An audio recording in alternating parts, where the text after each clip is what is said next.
Yoma Daf. Today's first email comes from Jonathan Stefansky. Dear R Eli, since so many people write in with their various shilas, and since you're an expert in learning, business, family advice, travel, and style, and staying humble among other things, I think one of the emails each day should be in the style of Dear Abby letters. In that vein, I recently found out that one of my high school buddies was learning the daf, so I suggested he check out your shir. He watched a couple of shirim and loved it. The problem is that he feels badly switching from his current Maggid shir. What would you advise? Signed, Maggid shir confusion in Teaneck. The next one is from Gedalia Polig from Jackson, New Jersey. A long email that he is responsible for Yosef Warman, who's finishing Shas for the first time. He has a sefer, Yosef Das, and he puts out the emails for him. And he says, lastly, your incredible charts, perhaps jokes, and straightforward explanations are always immensely appreciated. May Hashem continue to give you bracha and achaves hadas to continue spreading Torah. Amen. Shkoyach Gedalia Polig, Shkoyach Jonathan Stefansky. So Yoma Daf Min Tes, Rav Chizda says that Halacha, which is the third avodah, Shchita, Kabbalah, then Halacha, if a Yisrael performs it, it's kosher. And he brings a right from Divrei Ayam. It says in the pasuk that there's a lot of work going on then in the Beis Hamikdash, and they brought in backup forces of Levim to help out the Kohanim. So you had the Levim who did the Shchita is kosher bizarre. Then the Kohanim did the Kabbalah. And then it says that the Kohanim took the blood from the Levim. It seems like that the Levim, they did the Halacha. In other words, a Zar could do the Halacha and it's kosher. Rav Papa will explain that what happened was the Levim were just holding it for the Kohanim. They didn't advance it towards the Mizbeach. They're just like a bench, and therefore it was okay. Rav Papa has another suffix. Continuing with the Sfeikus in the Gemara. What if his friend of the Kohen Gadol did the chafina, put his two hands in the Ketores, and put it into the Kohen Gadol's hands? Do we say, the pasuk says v'lokach, although the v'lokach goes in the beginning of the pasuk on the coals and not in the chafina, so therefore it would be enough to do v'hevi. The Kohen Gadol at the end of the day brings the chafina into Kodesh HaKodashim, or perhaps no. V'lokach at the beginning of the pasuk goes on the entire pasuk, and the Kohen Gadol has to do the lekicha, lift up, and do the first chafina. Reb Chanina was older than Reb Shua ben Levi. Why? Because Reb Shua ben Levi called Reb Chanina Rebbe, and you don't call somebody Rebbe unless that person is older.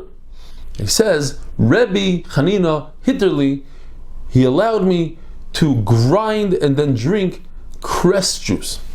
Why? It was for a trufa on Shabbos, it was medicine on Shabbos, and Reb Chanina was a doctor, and he said that it in fact helps sick people. So it's a chodesh yesh b'sakana, you're allowed to grind it on Shabbos. Now, if you're not grinding, so it would be allowed to eat and drink as is. Why? Because nobody could tell or discern that you're doing it for refuah. But anyway, you could see from here that Reb Chanina was a doctor, because people would ask, after they get hit by a red donkey with white feet, they would ask, is this wound going to heal? And he would say, no, it can't heal. So since people came for medical advice, he's a doctor. Reb Chanina holds that if the Kohen Gadol dies after he does the shchita on his par, so the second Kohen Gadol has to bring another par. Because he has to bring another par, so he certainly has to do another chafina. Because chafina that happens before the shchita of a par is possible. And if he brings another bull, after his friend already did chafina, so it comes out that he brought his bull after chafina. But Reb Shua ben Levi, on the other hand, says the second Kohen Gadol doesn't have to bring another par. And that's why Reb Shua ben Levi had the question, what happens if the first Kohen Gadol could be yaitza with the first Kohen's chafina? Rav Papa says, if you hold of the idea that there's a second chafina, once the Kohen Gadol comes into the Kodesh HaKodashim, he has to take the spoon and flip it over into his hand in a certain way, as we're going to see soon. So why can't the second Kohen just do that chafina and he's yaitza? The Torah says do chafina, he did a chafina. The only question would be if you don't need to do a second chafina. But Rav Huna Berei, the Rav Yeshua, says the exact opposite. He says, if you have to do a second chafina in Kodesh HaKodashim, then it's possible. Why? Because it can't be that the first chafina is the same exact size as the second chafina. It's two separate people and it has to be the same exact size. You can't be bigger, more, or less than the first one. And therefore it's possible. From the Mishnah that says the words, after it says that if a large big-handed kohen does chafina or a small-handed kohen, it's all good, and then it says kach chois midasa. So you could say maybe those words mean that you have to do a second chafina.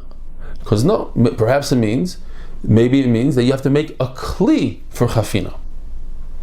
However, at the end of the day, there's a brisa that says exactly how they do the chafina in Kodesh HaKodashim, and from that you can see that you have to do a second chafina. It says as follows.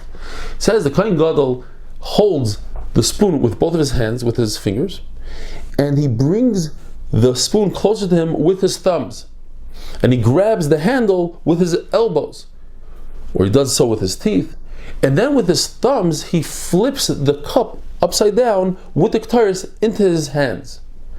And we say this is one of the three most difficult avodas in the Beis Hamikdash, because he has to empty the entire spoon into his hand without spilling even one granule onto the floor. You see from here that the Kohen Gadol did a second chafina. What does he do with that chafina? He has the ktaris in his hands. Now what? Does he just pour it in one shot on the coals?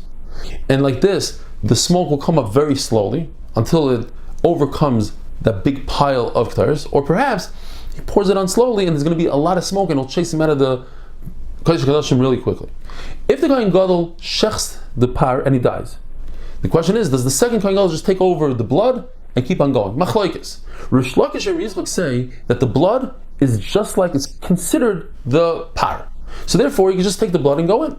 Reb Chanina and Rabbi say no, it's not considered like the bull.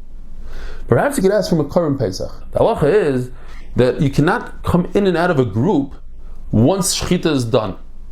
The question is, why not? If we're saying blood is like the Korban Pesach, blood is like a par, blood is like a sheep, so why can't you just come in and out of the group as long as you have the blood before you did zrika?